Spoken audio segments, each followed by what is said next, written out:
Assalamualaikum warahmatullahi wabarakatuh. Adik-adik yang dirahmati oleh Allah, semoga semangat ya di bulan Ramadan ini dan tingkatkan ibadah kita. Baik, sekarang kita bertemu kembali di mata kuliah Matematika Discrete ya. Setelah kita kemarin kuis ya, maka sekarang kita akan lanjut ke materi kita yang berikutnya, yaitu tentang matriks ya. Nah, matriks ini kegunaannya sangat banyak. Mungkin adik-adik sudah belajar di aljabar linear dan matriks ya.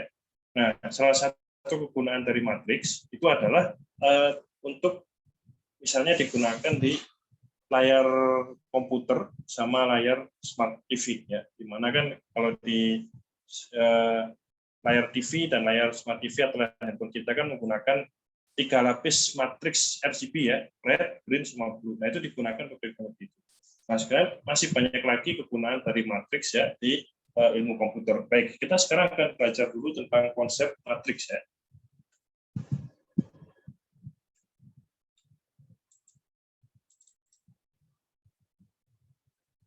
Baik, kita ke definisi dari matriks ya. Apa sih matriks itu?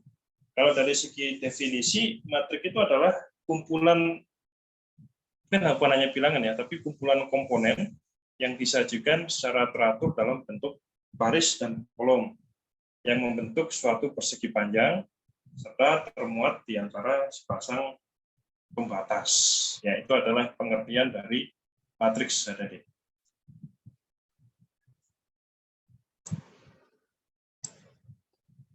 Ya. Nah, nama matriks kalau di notasi matematika itu menggunakan huruf besar ya. Nah, ini dia punya anggota-anggota, ada yang berupa huruf, berupa angka ya, macam-macam lah ya. Bahkan mungkin bisa saja berupa nama, macam-macam ya. Anggota-anggota matriks itu dapat berupa huruf kecil maupun angka dan lain-lain ya. Digunakan untuk pembatasnya itu nggak ada yang baku, kadang bisa menggunakan tanda kurung biasa seperti ini, atau bukan mungkin bisa menggunakan sebuah kurung siku seperti ini. Itu nggak ada yang baku ya. Nah, tapi yang jelas bahwa matriks itu punya ordo. Nah, kalau ordo matriks itu adalah menyatakan ukuran dari matriks tersebut, yaitu merupakan banyaknya baris dan banyaknya kolom yang dimulai dalam matriks tersebut. Contohnya ini ya. Contoh ini matriks A. Matriks A itu berarti dia punya ordo matriksnya 2x3. Artinya bahwa dia punya 2 baris sama 3 kolom. Sedangkan H, ordo matriksnya adalah 3x3. Karena dia punya 3 baris serta 3 kolom ya. Itu tentang ordo matriks. Nah, sekarang kita bahas tentang notasi matriks ya. Nah, jadi suatu matriks yang mempunyai M baris dan N itu disebut memiliki ordo matriks M kali N. Nah, kadangkala di matriks itu ada yang namanya adalah indeks ya tadi.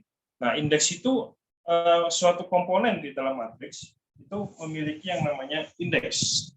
Indeks itu mengartikan tentang di mana letak si komponen tersebut di baris berapa dan kolom berapa dari komponen tersebut. Misalnya di sini ada A23 ya. Berarti kalau saya ada A23 itu berarti adalah komponen tersebut berada di baris nomor 2 serta kolom ketiga.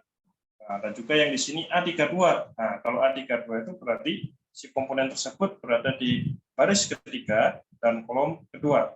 Ya, jadi semua komponen di dalam matriks itu pasti punya yang namanya adalah indeks. Ya, nah, ini adalah beberapa indeks dari matriks. Ya. Jadi menentukan di mana letak baris dan kolom dari komponen tersebut dalam baris dan kolom dari matriks. Gitu. Nah, ini contoh matriks A merupakan matriks berordo 4x2 ya, karena dia punya 4 baris sama 2 kolom. Nah, elemen-elemen ya atau anggota-anggota dari matriks tersebut itu yang kita kenal dengan sebutan elemen atau unsur dari matriks tersebut.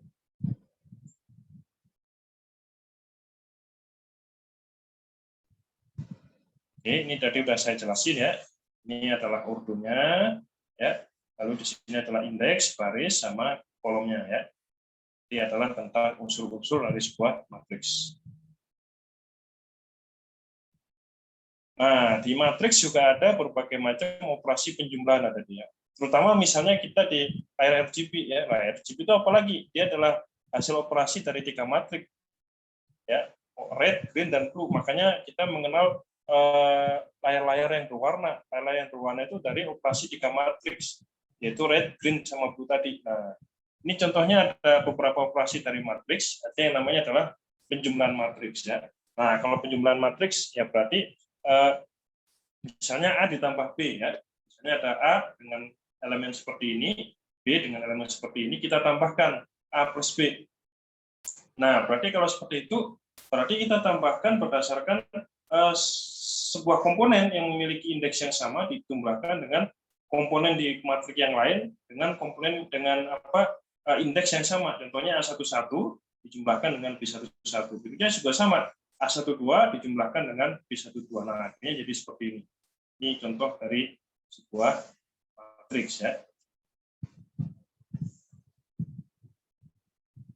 Oke, ini contoh dari penjumlahan matriks ya. Seperti tadi saya contohkan, 4 tambah 3, 2 tambah min 4. Nah, ini akhirnya jadi seperti ini ya. Ini adalah penjumlahan dari matriks A sama matriks B ya. Oke ya, penjumlahan matriks. Nah, kalau pengurangan juga sama, tinggal dikurangi saja. Asalkan pengurangan matriks itu adalah antar indeks-indeks yang sama ya. Misalnya A11 ya kurangi sama B11. A12 kurangi dengan B12. A22 juga kurangi dengan B22. Nah, itu adalah tentang pengurangan matriks ya.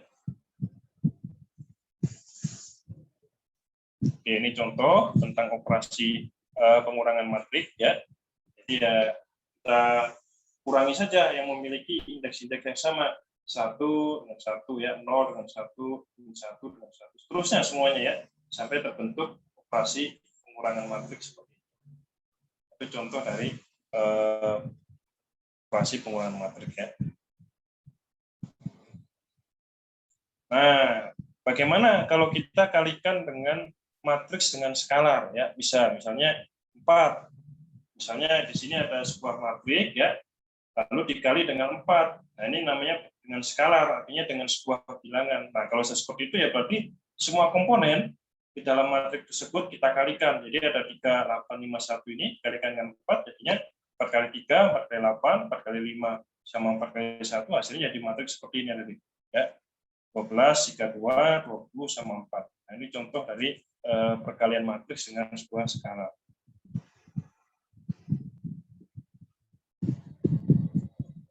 Oke ya, ini di perkalian dengan skala itu juga berlaku tentang hukum distributif. Ini salah satu contohnya ya, perkalian matriks dengan skalar itu juga berlaku hukum distributif ya.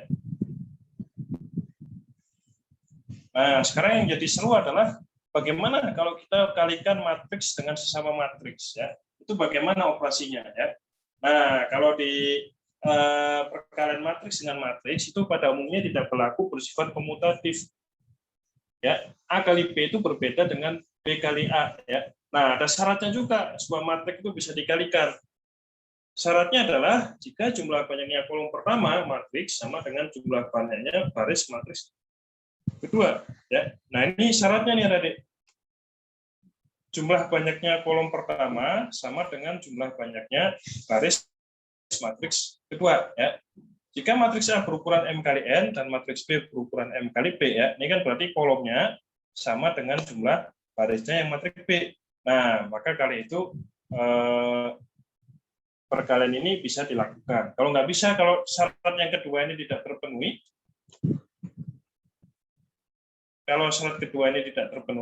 maka ya tidak bisa berlaku yang seperti tadi ya ya. Nggak bisa berlaku perkalian. Jadi syaratnya harus terpenuhi, yaitu kolom pertama sama dengan jumlah banyaknya baris matriks kedua. Ya, itu syarat yang harus dipenuhi.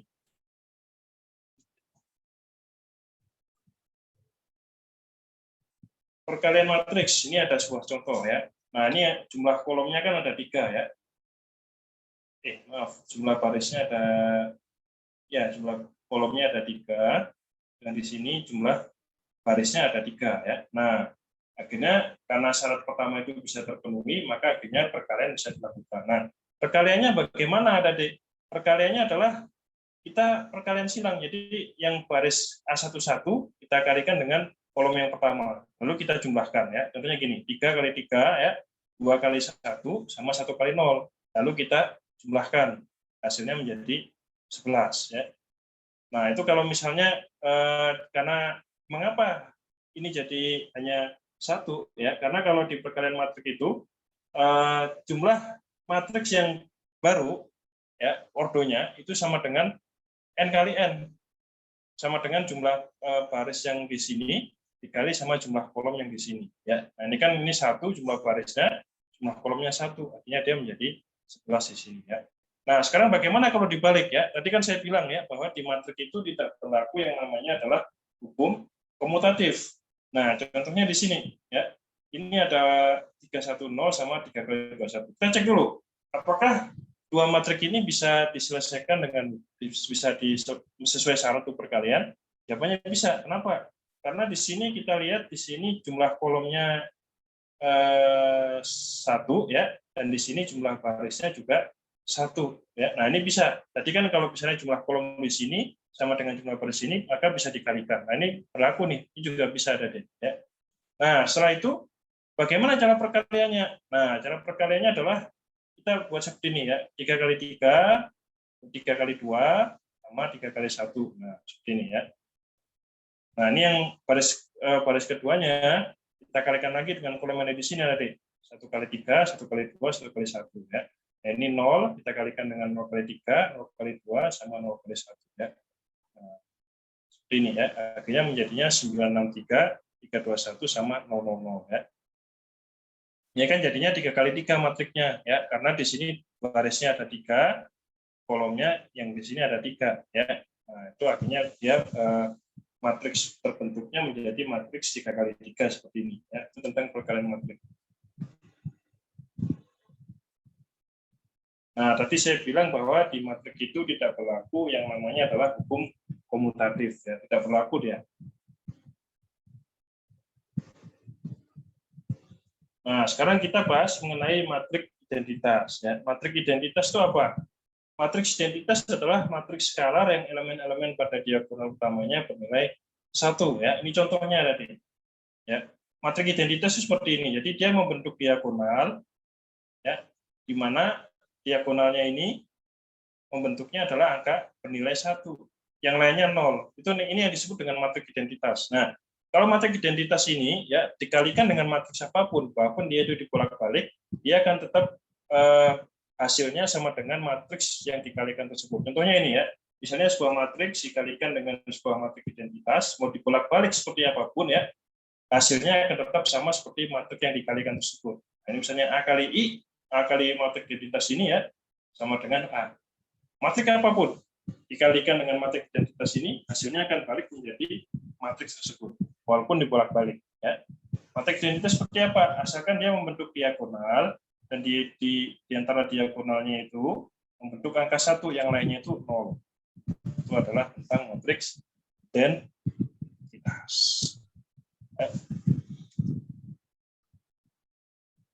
Oke, nah semua matriks itu kadang punya yang namanya adalah determinan.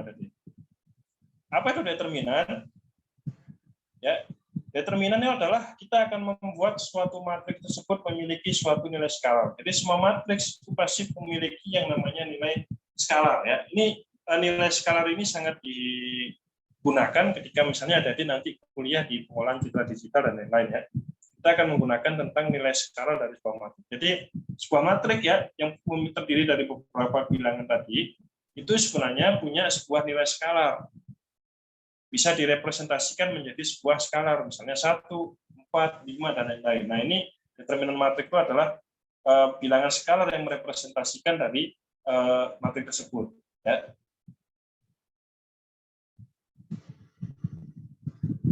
Oke, ini ada notasi determinan ya. Notasi determinan itu biasanya seperti ini. Dikasih huruf A, lalu dikasih huruf vertikal 2 seperti ini. Ya, itu lambang dari notasi dari sebuah determinan. Ya.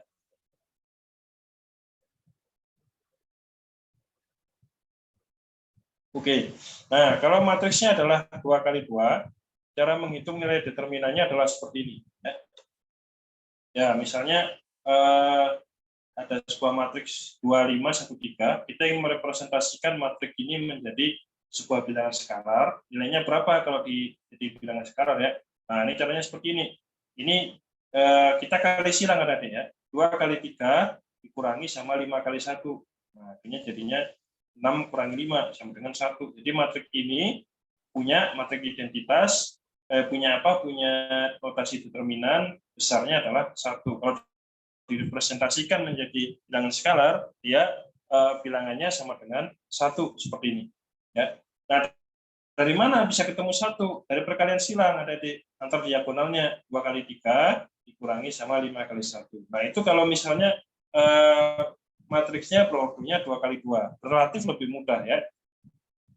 Nah, sekarang muncul pertanyaan, kalau memang 2 kali 2 sih simpel banget ya, seperti ini. Nah, kalau misalnya yang seperti ini gimana, Pak? Nah, ya. Kalau seperti ini gimana? Ya, nah, maka untuk menyelesaikannya kita membutuhkan yang namanya adalah bantuan teorema Laplace. Mungkin ada di aljabar linear juga sudah diajarkan tentang metode Sarus ya, tapi ada metode baru yang ditemukan oleh seorang ilmuwan matematika ya, namanya adalah Laplace. Dia ini adalah orang Prancis ya. Nah, dia menemukan metode untuk menghitung ordo matriks dari matriks yang berordo lebih dari 2 kali 2. Misalnya 3 kali 3, 4 kali 4, dan lain-lain, digunakan teorema Laplace. Ya. Cuman, ya adik, untuk masuk ke menghitung indeks menggunakan teorema Laplace, kita terlebih dahulu harus belajar tentang konsep minor faktor sama kofaktor. Ya. Nanti minor dan kofaktor ini akan kita gunakan untuk mencari indeks serta inverse dari sebuah matriks. Tapi kita harus belajar dulu tentang konsep minor dan kofaktor. Ya. Konsep minor dan kofaktor harus kita pelajari dulu.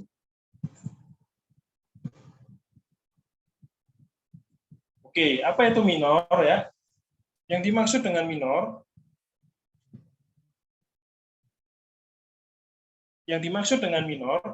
ya, itu seperti ini tadi ya. Misalnya kita ada sebuah matriks A seperti ini ya.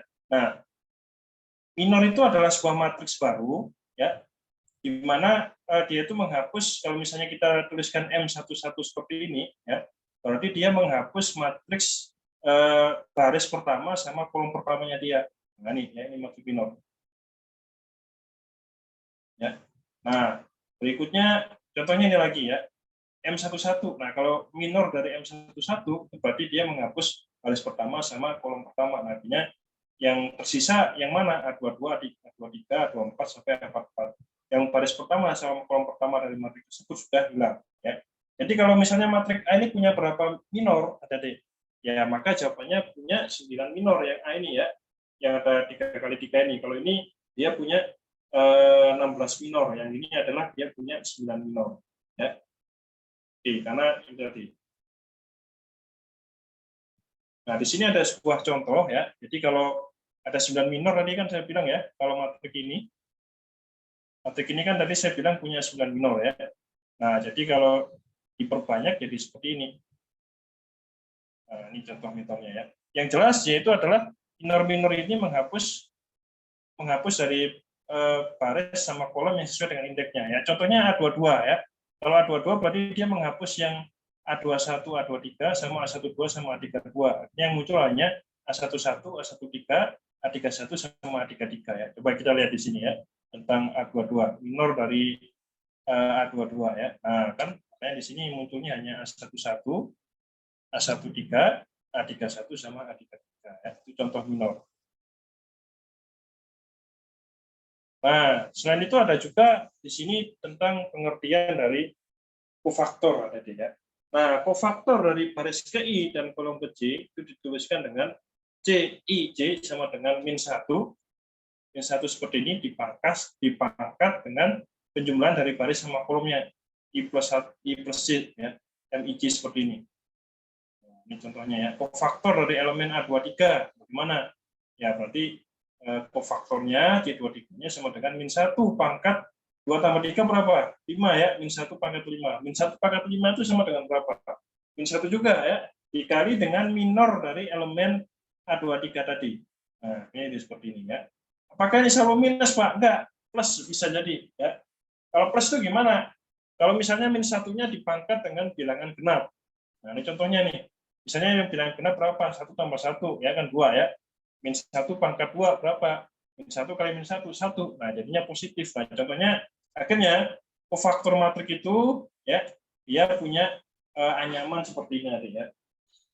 Ini plus minus plusnya. Jadi ini dia kofaktor itu adalah minor tadi ya, minor matrik tadi dikalikan dengan ini, dikalikan dengan anyamannya ini ada deh ya. Anyamannya ini terbentuk dari mana? Terbentuk dari ini min 1 yang dipangkat dengan jumlah dari baris dan kolomnya ya. Makanya kan ini 1 tambah ini kan baris 1 kolom 1 ya. Indeksnya kan 1 1 1 nih. 1 tambah 1 berapa? 2. Min 1 pangkat 2 1. Nah, jadi plus. Tapi yang di sini kenapa jadi minus? Ya karena kan dia ini ada indeksnya adalah baris 1 kolom 2 ya. Min 1 1 tambah 2 berapa? 3 ya. 1 tambah 2 3. Min 1 pangkat 3 berapa? Min 1. Nah, akhirnya dia di sini menjadi minus. Nah, berikutnya sama. Nah, akhirnya kofaktor tadi membentuk yang disebut dengan sebuah ini ya tadi, anyaman yang tadi saya bilang ya. Ke bawahnya juga anyaman, ke sananya juga anyaman. Anyaman antara plus minus tadi ya. Oke, nah sekarang kita baru bahas nih tentang teorema Laplace ya. Laplace ini adalah orang Prancis ya yang lahir di Revolusi Prancis ya. Nah, menurut si Laplace ini ya, determinan dari sebuah matrik itu sama dengan jumlah perkalian elemen-elemen dari sembarang baris atau kolom dengan kofaktor-kofaktornya ya. Terserah adik-adik mau pilih yang mana, baris dan kolomnya. Yang jelas dia dikalikan dengan kofaktor-kofaktornya, elemen-elemen tadi ya dikalikan dengan kofaktor-kofaktor dari elemen tersebut ya. Contohnya ini langsung contoh nggak? Ya. Oke, sebentar ya.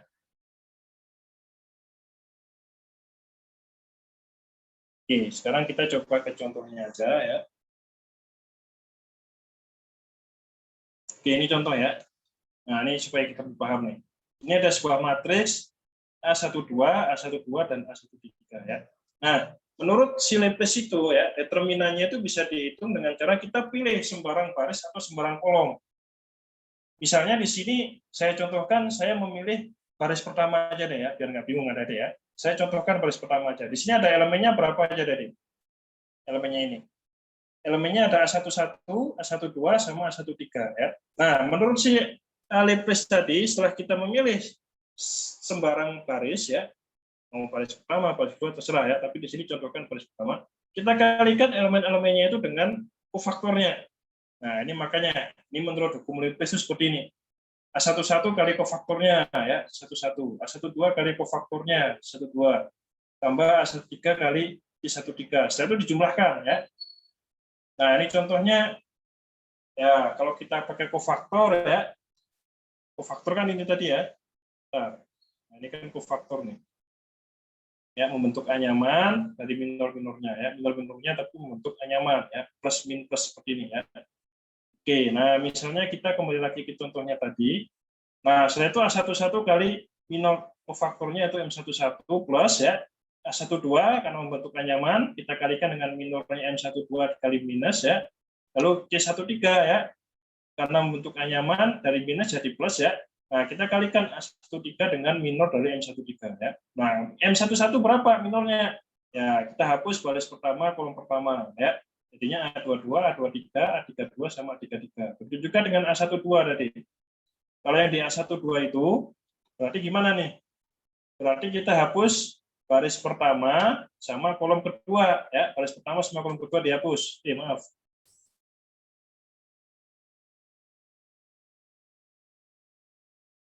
Nah, ini ya. Baris pertama sama kolom kedua dihapus. Nah, artinya jadinya berapa nih? Maaf, baris pertama sama kolom kedua ya. Oke, A21, A23, A31 sama A33 ya. Nah, berikutnya yang A13 tadi ya. Di A13 itu berarti kita hapus baris pertama, kolom ketiga ya. A21, A22, A31 sama A32. Nah, ini adalah kofaktornya ya, kofaktornya. Nah, min sama plusnya itu karena membentuk selingan tadi. Anyaman yang berselang-seling. Ini plus, ini minus, ini plus ya. Jadi kofaktor itu bentuk anyaman ya. Ke bawah juga anyaman, berseling-seling plus minusnya, ke samping juga membentuk anyaman yang berbeda-beda, plus min plus seperti itu ya. Contohnya seperti ini.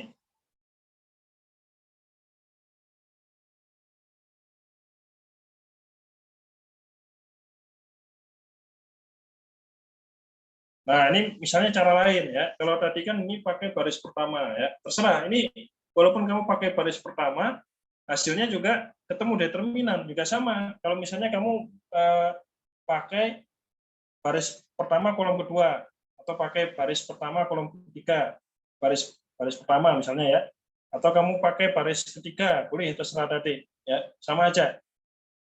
Atau kan kamu pakai kolom, boleh juga, sama hasilnya ya. Asalkan tadi pilih sembarang baris atau pilih sembarang kolom. Mungkin kalau di mata kuliah kita kali ini kita sepakatin aja ya. Teorema Leibniz itu kita pakai baris pertama saja ya. Sebenarnya kalau mau pakai baris lain atau kolom lain, hasilnya akan sama-sama ketemu determinan. Itu menurut si teorema si Leibniz ya. Nah, itu tadi tentang teorema Leibniz untuk mencari sebuah determinan. Nah, sekarang kita akan cari suatu konsep lain yang kita kenal dengan istilahnya adalah transpose matriks ya. Nah, kalau transpose matriks ini adalah konsep yang sederhana ya. Misalnya sebuah matriks seperti ini ya. Transpose itu hanya memindahkan baris ke kolom, lalu kolom dipindah ke baris ya. Contohnya ini ya. Ini contohnya sebuah matriks A ya. Yaitu punya elemen 1, 3, 1, 4, 1, 3 seperti ini, dia berurut 2 kali 3. Nah, kalau kita transpose ya, transpose itu operasinya A, T seperti ini ya, A pangkat T seperti ini ya. Nah, kalau kita transpose, maka akhirnya baris jadi kolom. Misalnya ini adalah kolom pertama ya, 1, 4. Kalau ditranspose dia menjadi baris pertama. Nah, 1, 4 ya. Begitu juga dengan baris kolom kedua 3, 1. Kalau kita transpose dia menjadi 3, baris kita transpose dia menjadi kolom kedua tadi berubah menjadi baris kedua ya, 3, 1. Juga dengan 1, 3, kolom ketiga ini kalau ditranspose menjadi baris ketiga 1, 3 ya. Begitu dengan sama ya, dia hanya memindahkan baris menjadi kolom menjadi baris. Contohnya baris 1, 3, 1, baris pertama dia menjadi kolom pertama 1, 3, 1 seperti ini. Pas 1, 3 sebagai baris kedua di A, dia berubah menjadi kolom kedua pas 1, 3. Nah, itu adalah tentang transpose dari matriks tersebut ya. Oke ya, ini tentang beberapa hukum-hukum dari transpose ya. Nah, jadi dia juga berlaku hukum distributif juga berlaku di sini ya. Nah, sekarang tugas bagi adik-adik ya untuk tugas mingguannya ya. Ini kan 20% ya seperti yang saya umumkan di WA. Yaitu tugasnya adalah adik-adik cari implementasi penggunaan matriks di struktur data ya. Adik-adik di semester 3 ini kan lagi belajar struktur data ya. Nah, coba cari implementasi penggunaan matriks dalam struktur data. Kalau di struktur data itu matriks itu dikenal dengan array atau list ya. Dan juga ya matriks ini digunakan di pengolahan citra digital ya. Coba cari implementasi matriks dalam pengolahan citra digital di internet ya. Lalu kumpulkan dengan format PPT. Makanya dengan teknologi matrik ini ya digunakan di dalam layar-layar berwarna ya, contohnya layar komputer kita ya, bahkan mungkin layar HP kita atau mungkin layar smart TV ya. Nah, itu semuanya menggunakan 3 layer matriks yaitu layar red, green sama blue. Jadi kita kenal dengan layar RGB sehingga bisa menghasilkan warna-warna di laptop, warna-warna di handphone, ya, warna-warna di smart TV kita dengan begitu indah. Semuanya menggunakan operasi 3 matriks, yaitu red, green, sama blue tadi. Nah, ini coba tolong cari dua ini ya. Yang pertama penggunaan matriks di struktur data, sama penggunaan matriks di pengolahan citra digital. Ya. Oke, itu tugasnya. Ya. Nah, sekarang kita akan lanjut ke inverse matriks tadi. Apa itu inverse matriks ya? Nah, ini ada kelanjutannya dengan matriks identitas tadi ya. Matriks identitas yang diagonalnya 111 ya, yang lainnya 0 itu. Nah, ini ada hubungannya ya. Jadi matriks inverse itu adalah suatu matriks A yang apabila dikalikan inverse dari suatu matriks A misalnya adalah matriks B ya. Yang apabila dikalikan dengan matriks A tersebut, dia akan menghasilkan matriks identitas ya.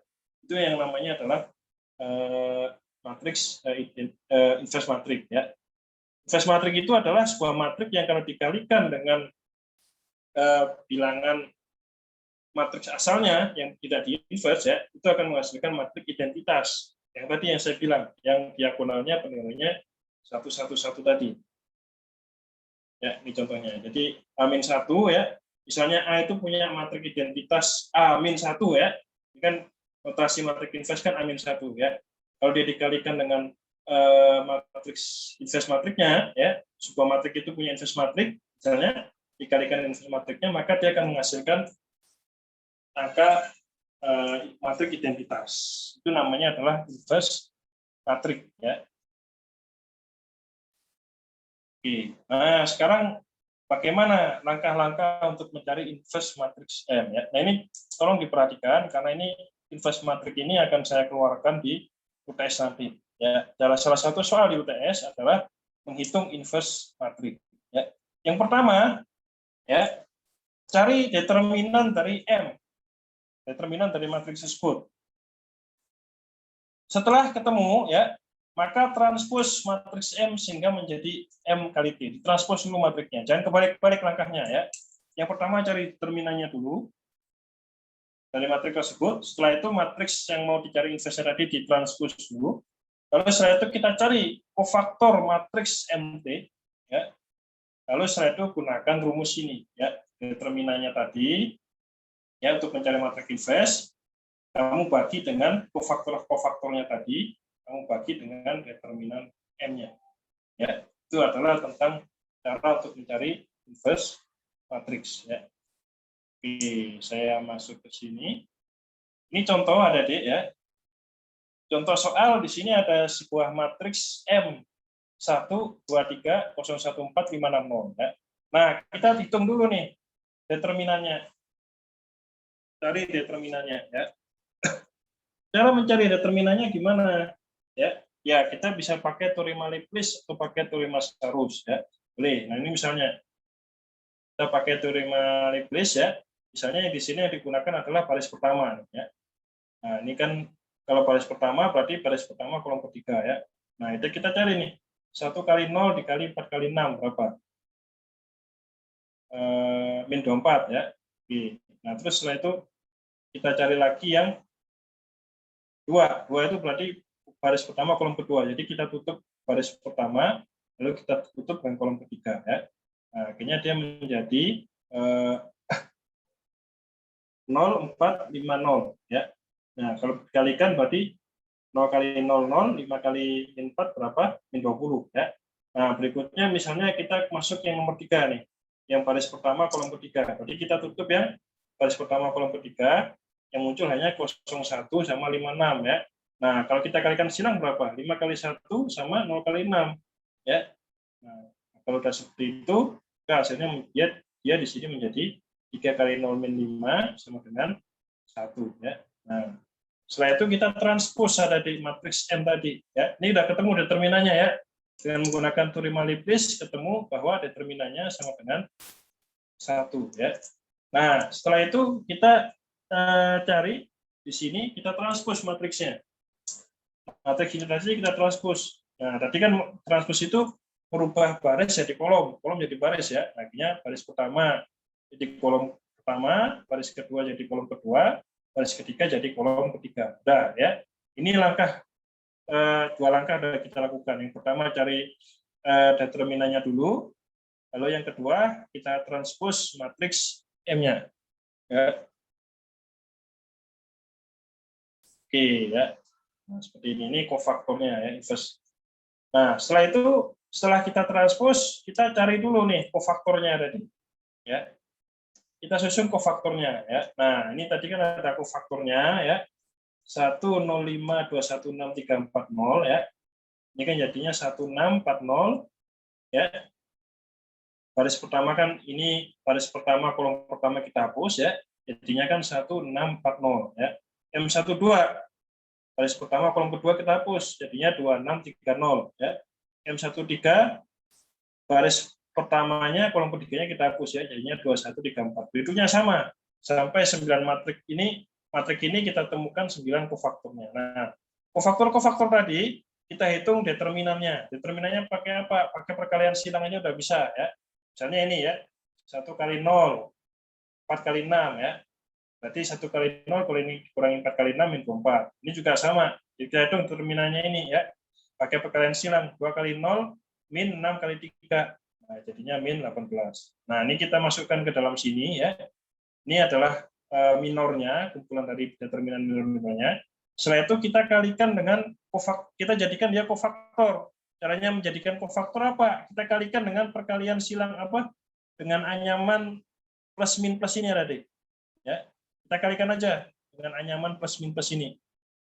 Nah, akhirnya min 24 jadi min 24, min 18 kalikan minus jadi 18, 5 kalikan plus jadi 5, ya, min 20 kali negatif jadi 20, min 15 kali plus jadi min 15, 4 kali min jadinya min 4. Nah, sampai yang kolom ketiga juga sama. Ya. Oke, nah ini baru kita masuk ke langkah ketiga untuk mencari inverse matrik. Ya. Nah, sekarang langkah terakhir ya. Oke ya, seperti ini. Nah, sekarang langkah terakhirnya.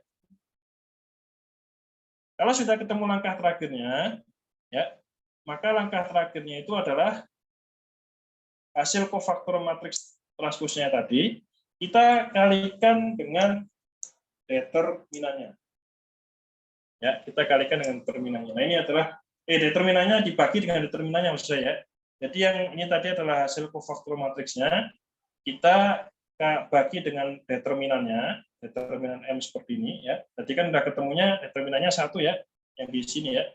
Nah, ini kan udah ketemu 1 nih ya, determinannya. Hasil menggunakan teorema Laplace ya. Oke, nah setelah itu kalau sudah ketemu ya, kofaktor matriksnya tadi kita bagi dengan determinan M-nya. Ya. Nah, akhirnya ketemulah seperti ini. 24, 18, 5, 20, min 15, min 4, min 5, 41. Nah, ini adalah hasil akhir dari inverse matriknya. Nah, kalau misalnya ini tadi ya, inverse ini tadi dikalikan dengan matriks awalnya tadi ya, matriks awalnya dikalikan dengan si inverse matrik ini, maka akan menghasilkan matriks identitas. Walaupun kamu bolak-balik, matriks identitasnya duluan, matriks asalnya belakangan, atau matriks asalnya di depan, matriks inverse-nya belakangan, hasilnya akan tetap menjadi matriks identitas, yaitu matriks identitas itu adalah matriks yang diagonalnya bernilai 111, yang lainnya bernilainya 0 tadi. Ya, itu ada tentang inverse matriks ya. Nah ini kalau misalnya ada nanti di semester 6 ya, pilih multimedia, belajar tentang pengolahan citra digital. Nah konsep ini pasti akan ada adik pakai untuk mencari inverse matriks, untuk mencari menggabungkan operasi antar dua buah layar ya. Nah, itu menggunakan pengolahan citra digital itu kebanyakan menggunakan ini. Ya. Karena kan kalau digital itu kan sebuah layar 2 dimensi itu kan dibentuk menjadi punya indeks-indeksnya. Nah, itu pakai operasi matriks. Untuk merubah-rubahnya ya kadang kita pakai yang Laplace ya, pakai inverse matrix dan lain-lain. Ya. Oke. Baik ya. Itu saja untuk matrik ya. Kita lanjutkan diskusi contoh soal via WA ya. Baik, saya tutup ya. Assalamualaikum warahmatullahi wabarakatuh. Semoga mendapat ilmu yang bermanfaat.